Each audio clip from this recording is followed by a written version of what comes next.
नमस्कार, न्यूज के इकलौते फैमिली शो न्यूज की पाठशाला में आप सभी का बहुत स्वागत। मैं हूं सुशांत सिन्हा। ये वो पाठशाला जहां सबकी क्लास लगती है। सबसे पहले आपको बता देता हूं कि आज पाठशाला में क्या क्या है और कौन कौन सी क्लास लगने वाली है।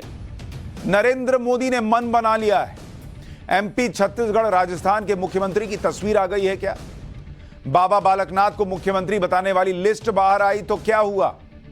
इसके अलावा मैं दिल्ली नहीं जाऊंगा, शिवराज सिंह चौहान कोड वर्ड में नरेंद्र मोदी को क्या मैसेज दे रहे हैं? शक्ति प्रदर्शन कर रही वसुंधरा को 2 पोस्टर में कैसे निपटा दिया बीजेपी ने, आज यह भी बताऊंगा। इसके अलावा राजपूत नेता गोगा मेडी के हत्यारों का क्या एनकाउंटर होने वाला है? सुखदेव सिंह गोगा मेडी के हत्यारों पर पुलिस को बड़ा इनपुट मिल गया है क्या? संसद में कांग्रेस का वो चैलेंज जिस पर अमित शाह ने धो डाला। राहुल गांधी की भारत जोड़ो यात्रा के रिपोर्ट कार्ड में फेल क्यों लिखा है? राहुल सोनिया पर प्रणब मुखर्जी की बेटी ने क्या खुलासे किए हैं, आज आपको यह भी बताने वाला हूं। इसके अलावा 6 दिसंबर बाबरी मस्जिद और मोदी की 31 साल पुरानी कसम का चैप्टर लाया हूं। अनसुना किस्सा, अनदेखी तस्वीरें, राम मंदिर और मोदी का अनकहा कनेक्शन आज आपको दिखाऊंगा। और आखिर में सीमा हैदर की तरह पाकिस्तान से आई दुल्हन जावेरिया खानम का सच क्या निकला। अनसुना किस्सा का चैप्टर आखिर में, जिसमें पारसी नाम रखकर होटल में क्यों रहना पड़ा था बाबा साहेब अंबेडकर को, इसका किस्सा बताऊंगा। लेकिन सबसे पहले दिन भर का रिवीजन, उसके बाद पहला चैप्टर।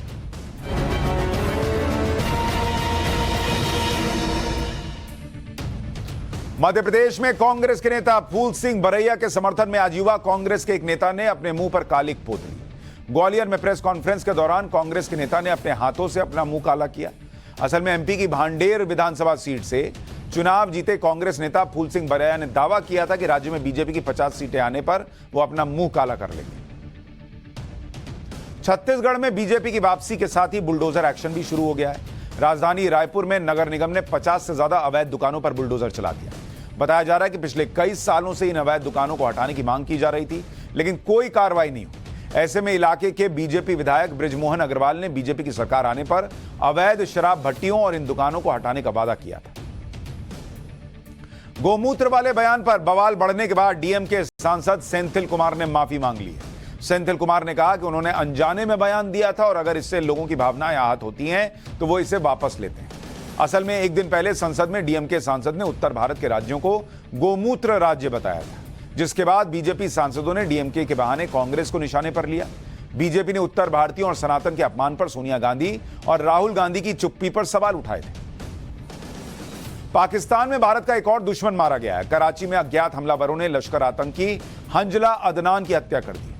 आतंकी हंजला पंपोर में साल 2016 में सीआरपीएफ के काफिले पर हुए हमले का मास्टरमाइंड था। इस आतंकी हमले में 8 जवान शहीद हुए थे। पाकिस्तान में पिछले 7 महीने में 7 मोस्ट वांटेड आतंकियों का खात्मा हो चुका है। तो ये हो गया दिन भर का रिवीजन। अब पाठशाला में पहला चैप्टर, मोदी ने मन बनाया। एमपी, छत्तीसगढ़, राजस्थान के सीएम की तस्वीर आ गई है क्या? बाबा बालकनाथ को मुख्यमंत्री बताने वाली लिस्ट बाहर आई तो क्या हुआ? मैं दिल्ली नहीं जाऊंगा, शिवराज कोड वर्ड में नरेंद्र मोदी को क्या संदेश दे रहे हैं? और शक्ति प्रदर्शन कर रही वसुंधरा राजे सिंधिया को मात्र 2 पोस्टर में कैसे निपटा दिया बीजेपी?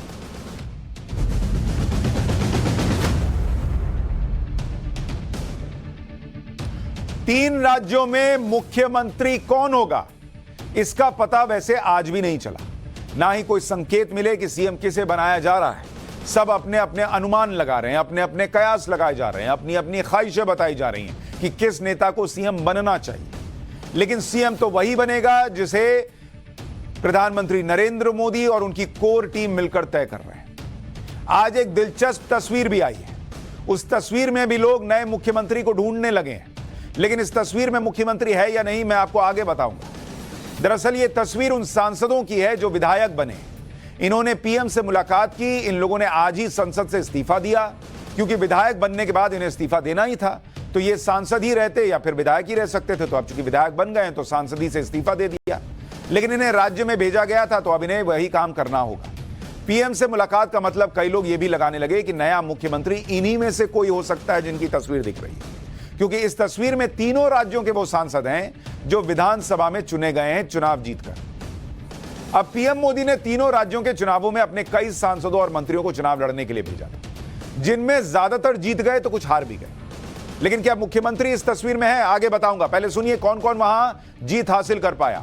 जैसे मध्य प्रदेश में 3 केंद्रीय मंत्री उतारे गए थे। 2 केंद्रीय मंत्री नरेंद्र सिंह तोमर और प्रहलाद पटेल जीत गए। 1 केंद्रीय मंत्री फग्गन सिंह कुलस्ते हार गए। इसी तरह मध्य प्रदेश में 4 सांसद उतारे गए थे।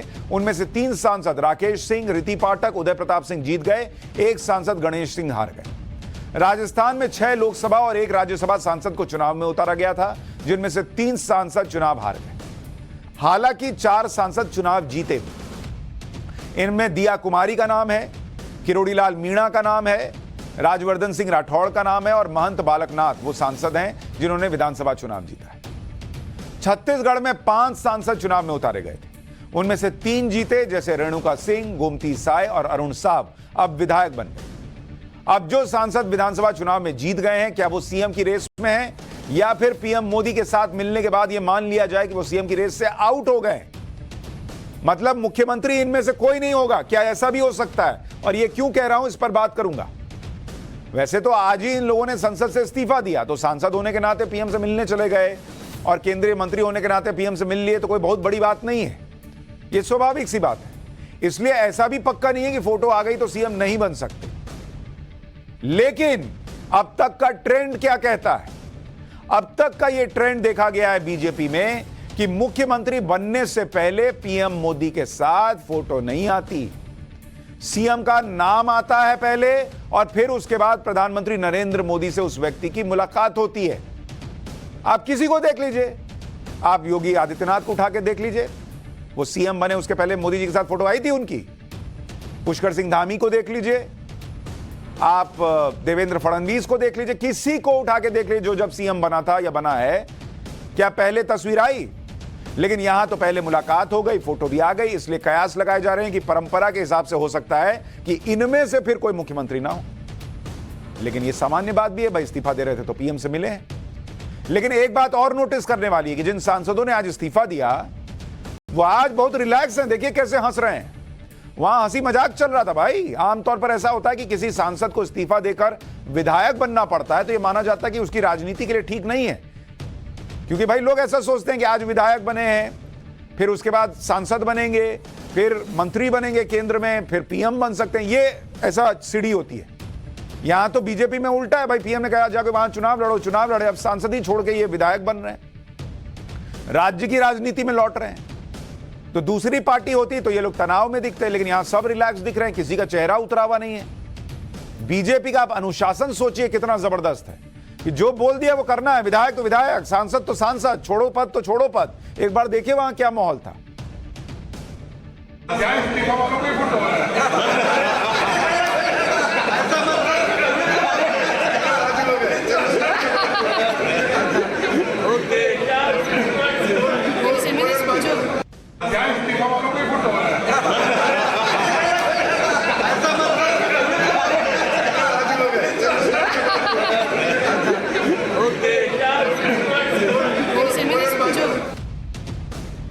यह बात और ध्यान देने वाली है, पीएम के साथ सांसदों की जिस ग्रुप की फोटो आई है उनमें 2 चेहरे नहीं दिखे। अब जरा यह भी गौर कीजिए, 2 चेहरे जो नजर नहीं आए उनमें एक नाम महंत बालकनाथ योगी का है। इनकी पीएम के साथ फोटो नहीं आई है। और अगर परंपरा वही है कि जिसकी पीएम के साथ फोटो नहीं दिखती है वही सीएम बनता है, तो क्या यह संकेत है? क्योंकि बाबा बालकनाथ का नहीं आया फोटो। दूसरा नाम छत्तीसगढ़ से केंद्रीय मंत्री रेणुका सिंह का है। इनकी भी फोटो पीएम के साथ नहीं आई। और ये दोनों वो नाम हैं जिन्हें सीएम की कुर्सी की रेस में बताया जा रहा है। जब से नतीजे आए हैं तब से यह चर्चा हो रही है कि राजस्थान में महंत बालकनाथ को जिम्मेदारी मिल सकती है, और छत्तीसगढ़ के बारे में चर्चा है कि रेणुका सिंह को जिम्मेदारी मिल सकती है। तो अब इन दोनों की तस्वीर पीएम के साथ ना आना क्या सिर्फ इत्तेफाक है? अभी कुछ नहीं कहा जा सकता। लेकिन सीएम बनेगा कौन, यह तो प्रधानमंत्री मोदी ही जानते हैं।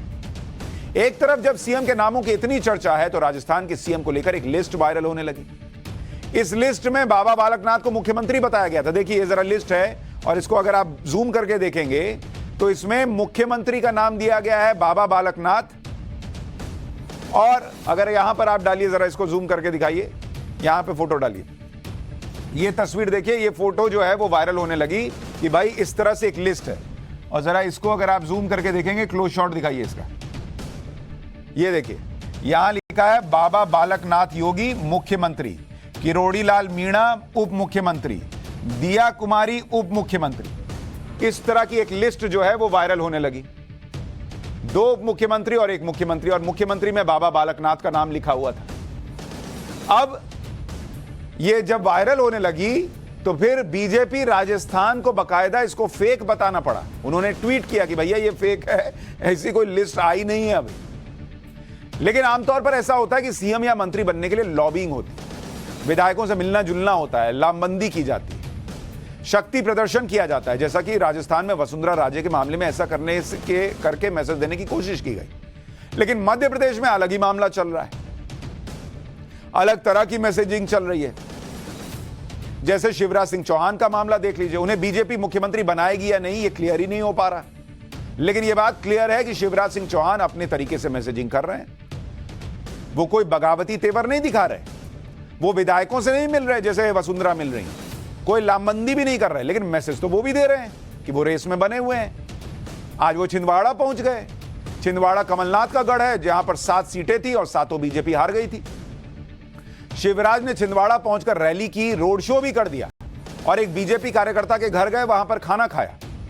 यह बीजेपी कार्यकर्ता उस इकलौते बूथ का अध्यक्ष है जिस इकलौते बूथ में बीजेपी जीती है। लेकिन शिवराज सिंह चौहान की इन तस्वीरों का मैसेज समझना जरूरी है, क्योंकि किसी को भी यह बात समझ में नहीं आएगी कि भाई जब चुनाव हो गया, चुनाव खत्म हो गया, अभी रिजल्ट आ गया, एकदम से शिवराज सिंह चौहान जो है वो एकदम चौथा गियर लगाए हुए हैं, ऐसे कर रहे हैं जैसे चुनाव प्रचार अभी चल रहा हो।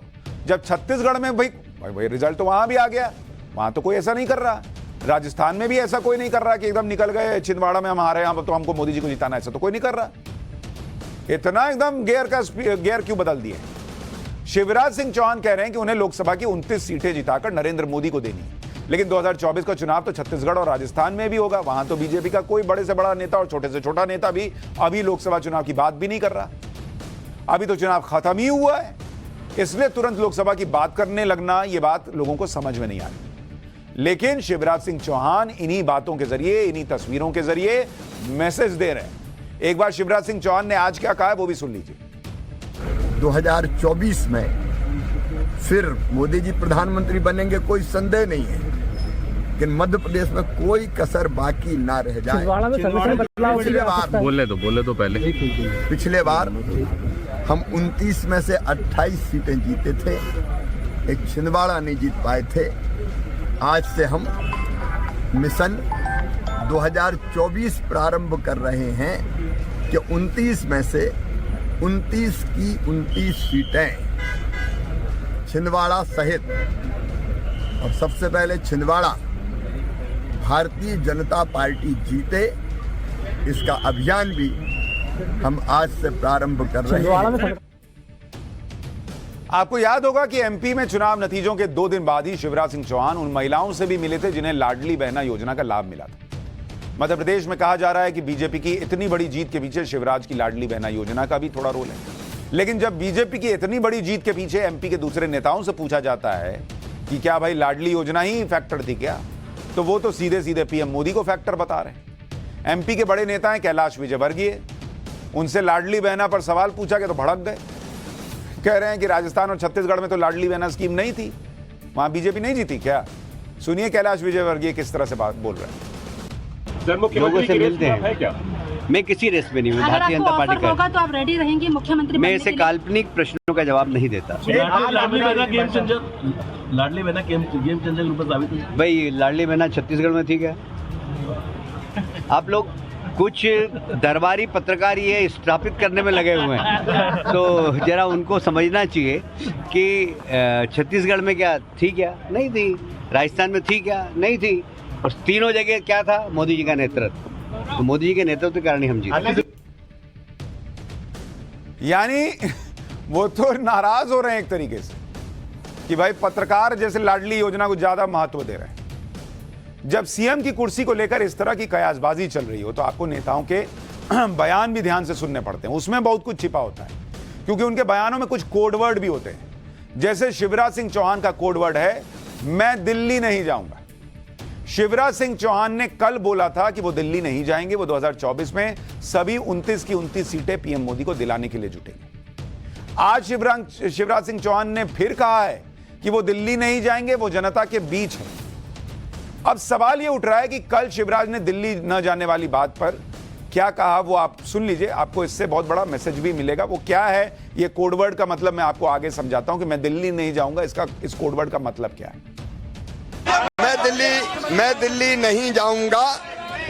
कल मैं जा रहा हूं छिंदवाड़ा, जहां 7 विधानसभा की सीटें हम नहीं जीत पाए।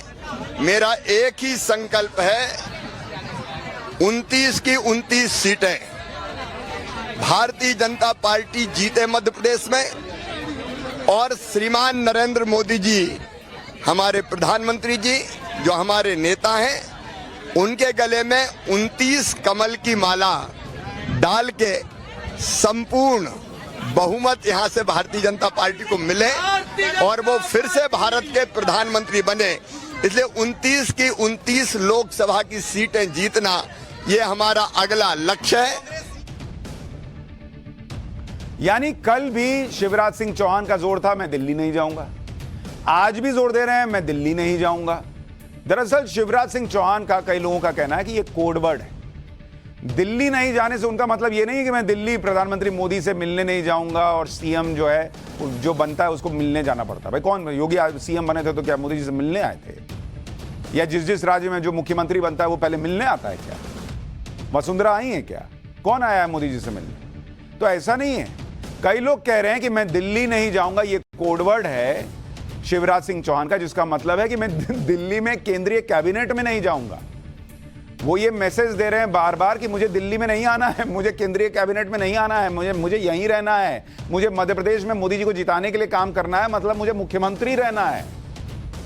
लोग सोच रहे हैं वो दिल्ली मोदी जी से मिलने की बात कर रहे हैं, लेकिन कई लोग कह रहे हैं, राजनीतिक जानकार, कि ये शिवराज जी का कोडवर्ड है कि मुझे केंद्रीय कैबिनेट में नहीं आना है, मुझे केंद्रीय मंत्री नहीं बनना है, मुझे सीएम ही रहने दीजिए। अब ये कोडवर्ड नरेंद्र मोदी कैसे ले रहे हैं, नहीं ले रहे हैं, सुन रहे हैं, नहीं सुन रहे, तो अभी पता चलेगा। हालांकि मध्य प्रदेश में तो ये सब चल रहा है, लेकिन राजस्थान में आज कोई बड़ी हलचल नहीं। वसुंधरा राजे के खेमे से जो हलचल चल रही थी, वो खेमा भी अब ठंडा पड़ गया। विधायकों के मिलने जुलने की कोई खबर नहीं आई, ना ही किसी के सपोर्ट में बयानबाजी आज हुई। ऐसा लगता है कि पार्टी से सख्त मैसेज मिल गया कि ये सब नहीं चलेगा। नतीजे आने के बाद 2 दिन तक वसुंधरा राजे के घर विधायकों का जमावड़ा लग रहा। यह कहा गया कि सीएम बनने के लिए वसुंधरा राजे शक्ति प्रदर्शन कर रही हैं। लेकिन कल जब पार्टी की तरफ से यह मैसेज आ गया कि आलाकमान का निर्णय सबको मान्य होगा, तो वसुंधरा राजे और उनके समर्थकों के तेवर भी नरम पड़ गए। आज वसुंधरा राजे के घर के बाहर पीएम मोदी की गारंटी वाले पोस्टर लग गए। घर के बाहर 2 बड़े-बड़े पोस्टर लगे और इन्हीं पोस्टर के बाद मामला शांत हो गया। मतलब मैसेज ये चला गया कि कोई ये ना सोचे कि राजस्थान उसने जिता दिया है, या 2024 में उनकी वजह से कोई जो है वो सीटें जीतेगा राजस्थान में या नहीं जीतेगा। ये बड़े पोस्टर, 2 पोस्टर में निपट गया सारा मामला। कांग्रेस का तो बैड लक ही इन दिनों खराब चल रहा है, क्योंकि पहले चुनाव में कांग्रेस को 3 राज्यों में हार मिली और करारी हार के बाद इंडी गठबंधन के सहयोगी कांग्रेस को कोस रहे। कांग्रेस के कहने पर मीटिंग में नहीं आ रहे। आज संसद में कांग्रेस का दिन बिगड़ गया। संसद में जम्मू कश्मीर से जुड़े बिल पर बहस के दौरान कांग्रेस सांसद अधीर रंजन चौधरी ने जवाहरलाल नेहरू के नाम पर अमित शाह को चुनौती दे दी। अधीर रंजन चौधरी ने संसद में चुनौती देते हुए कहा कि अगर नेहरू ने कश्मीर पर गलत किया है तो चर्चा क्यों नहीं करते। अधीर रंजन ने चुनौती दी। वो सोच रहे होंगे कि अमित शाह बैकफुट पर चले जाएंगे। अमित शाह तुरंत खड़े हुए बोले, हाँ स्वीकार है, अभी कर लीजिए चर्चा। एक बार सुनिए वहां क्या हुआ। 70 साल की सुनते सुनते सुनते सुनते थक गए हैं। अभी तो मैं ये कहना चाहते हैं कि अमित शाह जी और सारे मंत्रीगण, मैं आप लोगों से गुजारिश करते हैं, हमारे स्पीकर साहब के दौरान एक दिन ये सदन चलते चलते एक दिन एक डेजिग्नेटेड डे हो, जिसमें कश्मीर और नेहरू जी और क्या उनका गलती क्या सच सब खुले आम चर्चा किया जाए। मैं चुनौती देता हूं, मैं चुनौती देता हूं। जी हम तैयार हैं, आप तैयार करो। आप अधीर रंजन जी दरखास्त हम तैयार हैं। मैं दरखास्त अभी कर लूं चर्चा, अभी दे दिए हैं, अभी चर्चा करने के लिए तैयार हूं मैं। इसके बाद अमित शाह ने एक-एक कर जवाहरलाल नेहरू की गलतियां गिनवाई, जिसके बाद कांग्रेस सांसद भी ये सोच रहे होंगे कि नेहरू पर चुनौती देने की जरूरत ही क्या थी। सुनिए अमित शाह ने कैसे संसद में नेहरू की गलतियों की लिस्ट निकालकर कांग्रेस को दिखा दिया। नेहरू के समय में जो ब्लंडर हुआ था, इसके कारण कश्मीर को भुगतना पड़ा। मैं मान्यवर इस सदन में खड़ा रहकर आपके आसन के सामने जिम्मेदारी के साथ कहता हूं कि दो बड़ी गलतियां जो पंडित जवाहरलाल नेहरू के प्रधानमंत्री काल में हुई, उनके लिए गए निर्णयों से हुई। इसके कारण सालों तक कश्मीर ने सहन करना पड़ा। एक सबसे बड़ी गलती, जब हमारी सेना जीत रही थी, पंजाब का एरिया आते ही सीज फायर कर दिया गया और पाक ऑक्यूपाई कश्मीर का जन्म हुआ। अगर सीज फायर 3 दिन लेट होता तो पाक ऑक्यूपाई कश्मीर आज भारत का हिस्सा। एक दूसरा, यूएन के अंदर हमारे मसले को ले जाने की बहुत बड़ी गलती की। मान्यवर, मैं एक कोट अनकोट पढ़ना चाहता हूं। यूनाइटेड नेशन के अनुभव के बाद, मान्यवर, यूनाइटेड नेशन के अनुभव के बाद मैं इस निष्कर्ष पर पहुंचा हूं कि वहां से कुछ संतोषजनक नतीजे की उम्मीद नहीं की जा सकती। मुझे यह एक अच्छा फैसला लगा, इनटू ब्रैकेट सीज फायर, मुझे यह एक अच्छा फैसला लगा, लेकिन इस मसले को ठीक से नहीं निपटा गया। हम सीज फायर और विचार करके कुछ बेहतर मार्ग निकाल सकते थे। मुझे लगता है कि भूतकाल में हमसे द्वारा की गई गलती है। इसमें आपत्ति है? नहीं कर सकते, स्वयं जवाहरलाल नेहरू ने कहा है। अब मुझे क्या कह रहे हो? नेहरू ने स्वयं कहा है। मैं रेफरेंस भी दे देता हूं। Nehru memorial museum and library, Jawaharlal Nehru collection, JNSG 143 के अंदर स्वयं जवाहरलाल नेहरू का शेख अब्दुल्ला जी को लिखा हुआ पत्र के मेरी गलती थी। जब अमित शाह नेहरू की गलतियों के बारे में बता रहे थे तो उसी समय विपक्ष की तरफ से यह भी सवाल पूछा गया कि आजादी की लड़ाई के समय आप कहां थे, क्योंकि विपक्ष अक्सर बीजेपी को ताने देता है कि आजादी की लड़ाई में ये लोग नहीं थे। तो अमित शाह से पूछ लिया कि आप कहां थे जब आजादी की लड़ाई चल रही थी। सुनिए इस पर अमित शाह ने क्या जवाब दिया। आजादी की लड़ाई में आप कहां थे, क्या आपको पता चलेगी? मेरा जन्म नहीं हुआ था। आजादी की लड़ाई में आप कहां थे, क्या आपको पता चलेगी? मेरा जन्म नहीं हुआ था। आजादी की लड़ाई में आप कहां थे, क्या आपको पता चलेगी? मेरा जन्म नहीं हुआ था। तो पहले अधीर रंजन चौधरी ने नेहरू जी की कमियां गिनाइए, बताइए, चर्चा कीजिए, इस पर जो है बोल दिया और फिर अमित शाह ने एक एक फैक्ट्स बताने शुरू किए।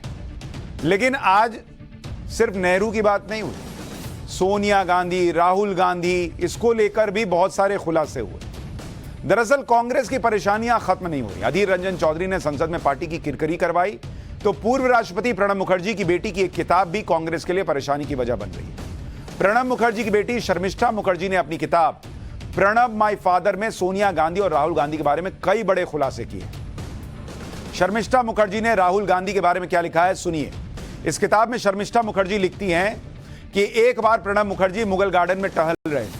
उन्हें पूजा पाठ और अपनी मॉर्निंग वॉक में किसी तरह का खलल पसंद नहीं था। उसी वक्त राहुल गांधी प्रणब मुखर्जी से मिलने आ गए और बातचीत करने लगे, जबकि प्रणब मुखर्जी और राहुल गांधी की मीटिंग शाम को होनी थी। राहुल गांधी की टीम ने गलती से शाम की जगह पर मीटिंग सुबह में है यह बता दिया राहुल गांधी को। प्रणब मुखर्जी ने इस पर कहा था कि अगर राहुल गांधी की टीम प्रणब मुखर्जी के जो OSD थे, जो अधिकारी थे, उन्होंने कहा था कि भाई अगर राहुल गांधी की टीम AM और PM में अंतर नहीं समझती तो एक दिन ये PMO कैसे चलाएंगे। इतना ही नहीं, इस किताब में प्रणब मुखर्जी की बेटी ने यह भी लिखा है कि प्रणब मुखर्जी राहुल गांधी की नॉन सीरियस पॉलिटिक्स से निराश रहते थे। प्रणब मुखर्जी के मुताबिक सीरियस पॉलिटिक्स 24/7 और 365 दिनों का काम है। राहुल गांधी का अक्सर बड़े मौकों पर ब्रेक लेना, उपलब्ध न रहना राहुल गांधी की छवि को बहुत नुकसान पहुंचा रहा था। राहुल गांधी कांग्रेस के कार्यक्रम में मौजूद नहीं रहे थे। प्रणब मुखर्जी के मुताबिक राहुल गांधी को सब कुछ बहुत आसानी से मिला और इसलिए वो उसकी वैल्यू नहीं करते। सोनिया गांधी अपने बेटे को अपना उत्तराधिकारी बनाने पर आमादा हैं, लेकिन राहुल गांधी में वो बात नहीं है, वो राजनीतिक समझ नहीं है जिससे परेशानियां खड़ी हो रही हैं। ये प्रणब मुखर्जी ने अपनी बेटी से बातें कही हैं, जहां भी कहा हो उनकी बेटी लिख रही किताब।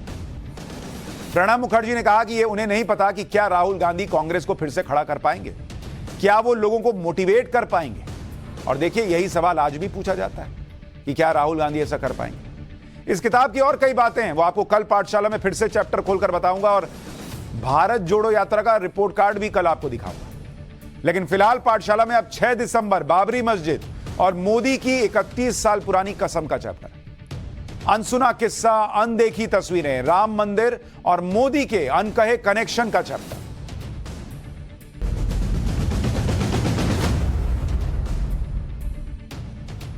अयोध्या में बन रहा राम मंदिर करोड़ों राम भक्तों की सालों की प्रतीक्षा पूरी करेगा, जो रामलला को टेंट से भव्य राम मंदिर में जाते हुए देखना चाहते हैं।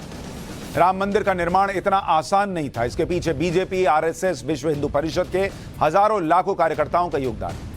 आज देश के प्रधानमंत्री नरेंद्र मोदी भी राम मंदिर आंदोलन से जुड़े हुए हैं, और तब भी जुड़े हुए थे। एक कार्यकर्ता के तौर पर नरेंद्र मोदी ने राम मंदिर के लिए गांव-गांव जाकर सनातन की अलख जगाई थी। राम मंदिर आंदोलन के दौरान कार सेवा से लेकर बतौर प्रधानमंत्री राम मंदिर की शिला पूजन तक पीएम मोदी और राम मंदिर का लंबा कनेक्शन। आप देखिए, उस वक्त की तस्वीरें दिखा रहा हूं। एक कार्यकर्ता नरेंद्र मोदी तब भी राम मंदिर बन जाए इसके लिए लगे हुए थे, और एक प्रधानमंत्री नरेंद्र मोदी। और आज आपको ऐसे ऐसे किस्से बताऊंगा उस वक्त के, और नरेंद्र मोदी की अनदेखी तस्वीरें दिखाऊंगा। अगले साल यानी 2024 में 22 जनवरी को पीएम मोदी राम मंदिर में रामलला की प्राण प्रतिष्ठा भी करेंगे। आज आपको डिटेल में पीएम मोदी के राम मंदिर कनेक्शन के बारे में बताऊंगा, पर पहले यह देखिए कि राम मंदिर की प्राण प्रतिष्ठा के लिए कैसी तैयारी हो रही है। राम मंदिर ट्रस्ट से जुड़े लोगों के मुताबिक 22 जनवरी 2024 को प्राण प्रतिष्ठा का शुभ मुहूर्त है। सुबह 11:30 बजे से दोपहर 12:30 बजे पूजा होगी। रामलला की मूर्ति पीएम मोदी गर्भगृह तक हाथ में लेकर आएंगे। जहां रामलला की मूर्ति अभी है वो गर्भगृह से 500 मीटर दूर है। पीएम मोदी प्रोटोकॉल तोड़कर खुद मूर्ति लेकर चलेंगे। उसके बाद गर्भगृह में रामलला की मूर्ति स्थापित करेंगे। देश भर से बड़े संत इस मौके पर उपस्थित रहेंगे। लेकिन यह तो भविष्य में जो होना है उसके बारे में बता रहा हूं। इतिहास में क्या हुआ था, नरेंद्र मोदी ने क्या किया था, आज यह भी बताता हूं। 6 दिसंबर की तारीख भारत के इतिहास में बहुत इंपॉर्टेंट है। 6 दिसंबर को अयोध्या में क्या हुआ उसके बारे में आगे बताऊंगा। पहले यह भी जान लीजिए कि कैसे 6 दिसंबर से पहले ही अयोध्या में नया इतिहास बनने की शुरुआत हो चुकी थी। मधुबनी में राम लखन विश्वामित्र आश्रम के संत ब्रजमोहन दास इस घटना के चश्मदीद रहे। घटना के वक्त संत ब्रजमोहन दास युवा साधु थे और अयोध्या में हनुमानगढ़ी में रहते थे। उन्होंने बताया था कि विश्व हिंदू परिषद की तरफ से अयोध्या में 6 दिसंबर 1992 को कार सेवा का ऐलान हो चुका था, जिसके लिए 15 दिन पहले ही अयोध्या में कार सेवकों के आने का सिलसिला शुरू हुआ। बढ़ती भीड़ को देखते हुए अयोध्या में चप्पे चप्पे पर सुरक्षाकर्मी तैनात किए गए। 6 दिसंबर से एक हफ्ते पहले ही अयोध्या पूरी तरह छावनी जैसी नजर आने लगी। कार सेवक पुरम आश्रमों और दूसरी जगहों पर कार सेवकों के लिए भोजन का इंतजाम किया गया। कार सेवकों के ठहरने के लिए टेंट लगाए गए थे।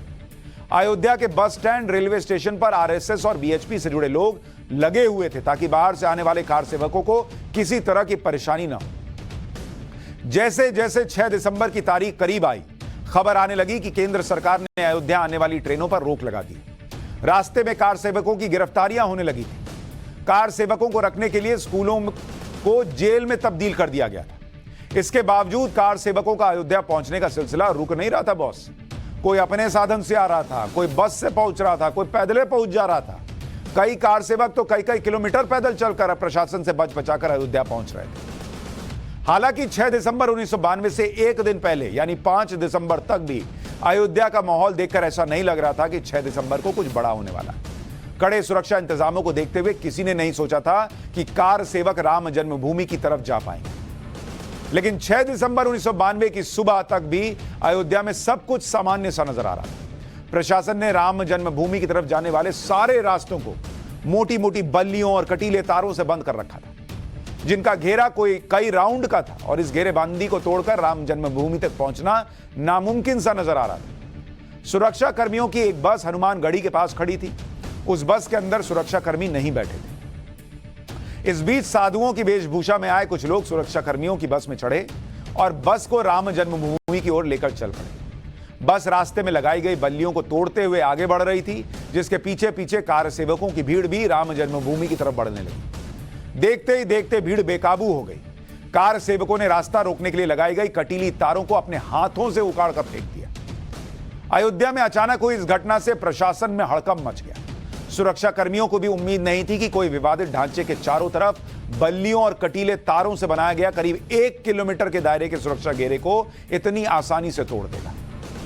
अयोध्या में 6 दिसंबर को जो कुछ हुआ, उसे लेकर लखनऊ से लेकर दिल्ली तक किस तरह राजनीतिक सरगर्मी बढ़ी थी, उस टाइमलाइन को भी आपको याद करना चाहिए और कई युवा नहीं जानते होंगे, उनको सुनना चाहिए। सुबह 7 बजे तत्कालीन पीएम नरसिम्हा राव को जानकारी मिली कि अयोध्या में 2 लाख कार सेवक विवादित ढांचे के पास पूजा करने के लिए इकट्ठा हो चुके हैं। सुबह 7:30 बजे यूपी के तत्कालीन सीएम कल्याण सिंह ने अफसरों से बात की। उनको बताया गया कि हालात नियंत्रण में। दोपहर 12 बजे 3 लोग अयोध्या में विवादित ढांचे के गुंबद पर चढ़ गए, जिन्हें देखकर वहां जुटी कार सेवकों की भीड़ बेकाबू हो गई। दोपहर 12:30 बजे यूपी के डीजीपी ने हालात काबू में करने के लिए फायरिंग की परमिशन मांगी, लेकिन कल्याण सिंह ने मना कर दिया।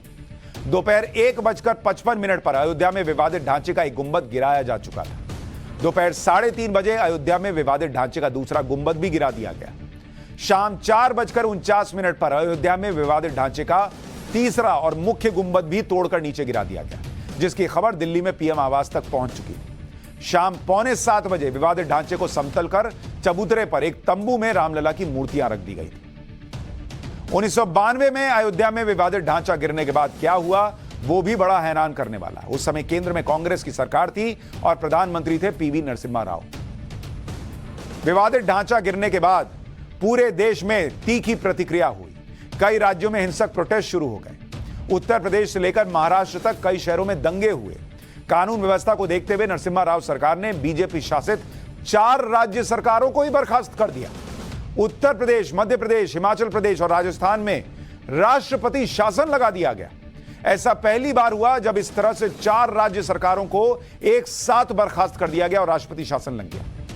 6 दिसंबर को विवादित ढांचा गिरा था और उसी दिन शाम 7 बजे उत्तर प्रदेश सरकार को बर्खास्त करके राष्ट्रपति शासन लगाने की सिफारिश कर दी गई। उस समय उत्तर प्रदेश के मुख्यमंत्री कल्याण सिंह थे और उन्होंने कहा भी था कि राम मंदिर के लिए वो सत्ता का त्याग करने के लिए भी तैयार है। राम मंदिर आंदोलन में कल्याण सिंह की अहम भूमिका थी। साल 2021 में कल्याण सिंह का निधन हो गया, जिस पर पीएम मोदी ने शोक जताते हुए कहा था कि भारत के सांस्कृतिक उत्थान में कल्याण सिंह के योगदान के लिए आने वाली पीढ़ियां हमेशा उनकी आभारी रहेंगी। भारतीय मूल्यों में उनकी गहरी आस्था थी और हमारी सदियों पुरानी परंपराओं पर गर्व किया करते थे। राम मंदिर आंदोलन से लेकर राम मंदिर के निर्माण तक प्रधानमंत्री नरेंद्र मोदी की महत्वपूर्ण भूमिका है। राम मंदिर आंदोलन में नरेंद्र मोदी की भूमिका की शुरुआत आज से करीब 34 साल पहले हुई थी। 1989 में नरेंद्र मोदी ने राम शिला पूजन के आयोजन में बीएचपी की मदद की थी। इसमें देश भर के गांवों से राम मंदिर निर्माण के लिए ईंटें जमा की गई। उस दौरान नरेंद्र मोदी ने नारा दिया था कि अयोध्या अब जनता की अदालत में। बीएचपी के साथ मिलकर नरेंद्र मोदी ने गुजरात में राम मंदिर के लिए कई सभाएं की। नरेंद्र मोदी की मेहनत से ही गुजरात आज तक बीजेपी का गढ़ बना हुआ है। 1990 के दौर में नरेंद्र मोदी ने गुजरात में पूरे गुजरात दौरा किया और नरेंद्र मोदी के भाषणों और उनकी प्लानिंग की चर्चा बीजेपी हाईकमान तक पहुंची। सितंबर 1990 में लाल कृष्ण आडवाणी ने राम मंदिर के लिए रथ यात्रा निकाली। रथ यात्रा से पूरे देश में राम मंदिर की चर्चा शुरू हो गई। आडवाणी की रथ यात्रा और उसमें नरेंद्र मोदी की क्या भूमिका थी, वो भी आपको जानना चाहिए, जो थोड़ी देर में बताऊंगा। उससे पहले राम मंदिर आंदोलन के दौरान नरेंद्र मोदी किस तरह से एक कार्यकर्ता और वॉलंटियर के तौर पर काम करते थे, उसकी कुछ तस्वीरें आपको दिखाता हूं। यह तस्वीर साल 1990 की है, जब गुजरात के मेहसाणा में राम मंदिर आंदोलन के दौरान नरेंद्र मोदी एक सभा को संबोधित कर रहे थे। मोदी अपने भाषणों में तथ्यात्मक रूप से बातें करते थे। राम मंदिर को देश के करोड़ों हिंदुओं की आस्था का विषय बताते थे।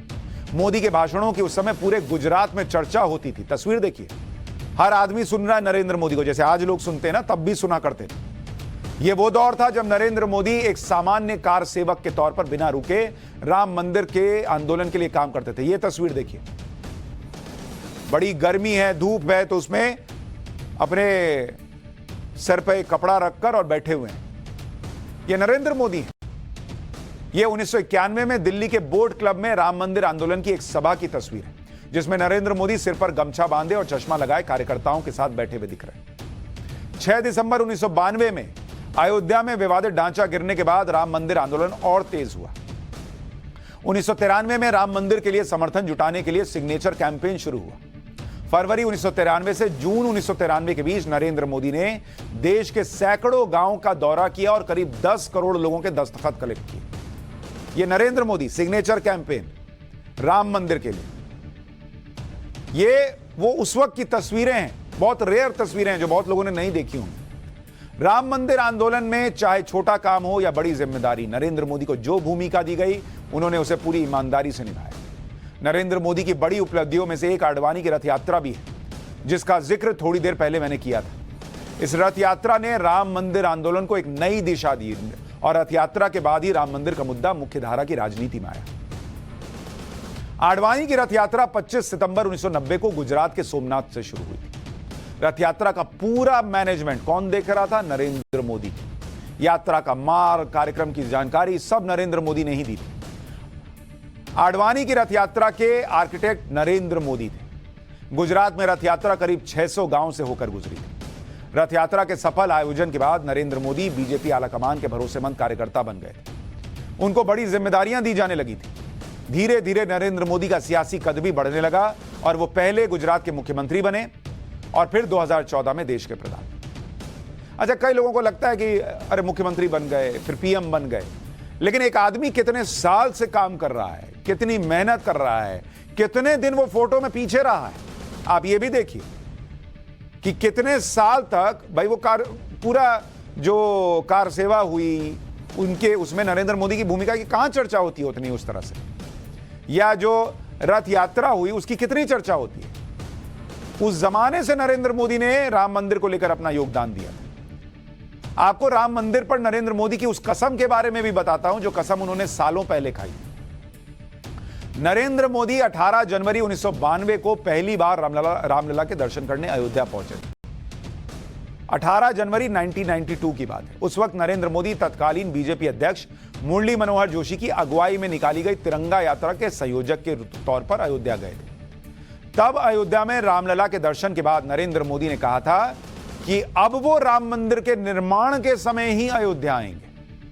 तब उन्होंने कसम खाई थी और प्रधानमंत्री बनने के बाद नरेंद्र मोदी ने अपनी इस कसम को उस वक्त पूरा भी किया जब 5 अगस्त 2020 को उन्होंने अयोध्या में बन रहे भव्य राम मंदिर का भूमि पूजन किया। तो वो कनेक्शन जो नरेंद्र मोदी का है बहुत पुराना, बहुत पहले, जैसे शाहरुख खान के लिए एक चलता है ना कि भाई वो मुंबई में बोले एक दिन मैं इस मुंबई में राज करूंगा, वो बहुत फेमस होता है। लेकिन नेताओं के लिए ऐसी बातें जो हैं वो कई बार बाहर नहीं आती। अब नरेंद्र मोदी ने तब कह दिया 92 में कि मैं अब तभी आऊंगा जब यहां राम मंदिर बन रहा होगा, और तब वो राम मंदिर पहुंचे जब राम मंदिर बनने लगा।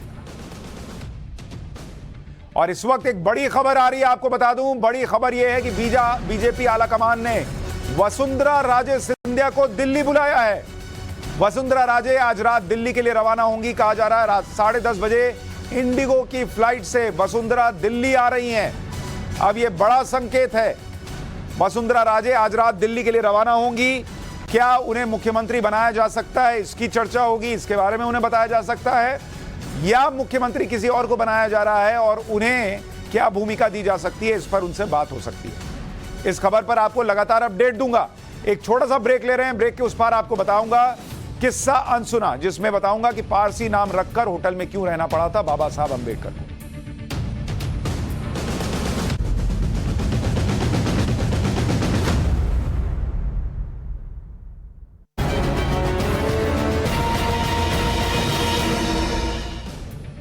और पाठशाला में अब किस्सा अनसुना। आज भारत के संविधान निर्माता माने जाने वाले बाबा साहब भीमराव अंबेडकर की पुण्यतिथि है, इसलिए पाठशाला में बाबा साहब भीमराव अंबेडकर से जुड़ा किस्सा, वो अनसुना किस्सा जिसने उन्हें हिला कर रख दिया था। अपनी किताब बाबा साहब my life with doctor Ambedkar में अंबेडकर की पत्नी सविता अंबेडकर ने लिखा है कि बात साल 1913 की है। विदेश में शिक्षा प्राप्त करने के बाद बाबा साहब भीमराव अंबेडकर को बड़ौदा सचिवालय में नौकरी मिल गई थी। बाबा साहब भीमराव अंबेडकर को कहीं छूना ना पड़ जाए, इसलिए दफ्तर के कर्मचारी उन्हें फाइलें फेंक कर देते थे। बड़ौदा में कोई भी शख्स अंबेडकर को अपना घर किराए पर देने को लिए तैयार नहीं था, जिसके बाद बाबा साहब भीमराव अंबेडकर पारसी नाम रखकर 1.5 रुपए रोज किराए के एक पारसी होटल में रहने लगे। लेकिन 11वें दिन 10 से 12 लोग होटल की पहली मंजिल पर उनके कमरे के बाहर आकर खड़े हो गए और उन पर होटल को दूषित करने का आरोप लगाने लगे। इसके बाद अंबेडकर ने होटल छोड़कर अपने एक ईसाई दोस्त के घर पर शरण ली, लेकिन जाति का पता लगते ही उन्हें वो घर भी छोड़ना पड़ा। फिर बाबा साहब भीमराव अंबेडकर को रातों रात बड़ौदा की नौकरी छोड़कर बंबई जाना पड़ा। इस तरह की कई घटनाओं ने जाति को लेकर बाबा साहब की सोच को बदल कर रख दिया और साल 1927 में अंबेडकर ने छुआछूत के विरोध में महाड़ सत्याग्रह की शुरुआत की।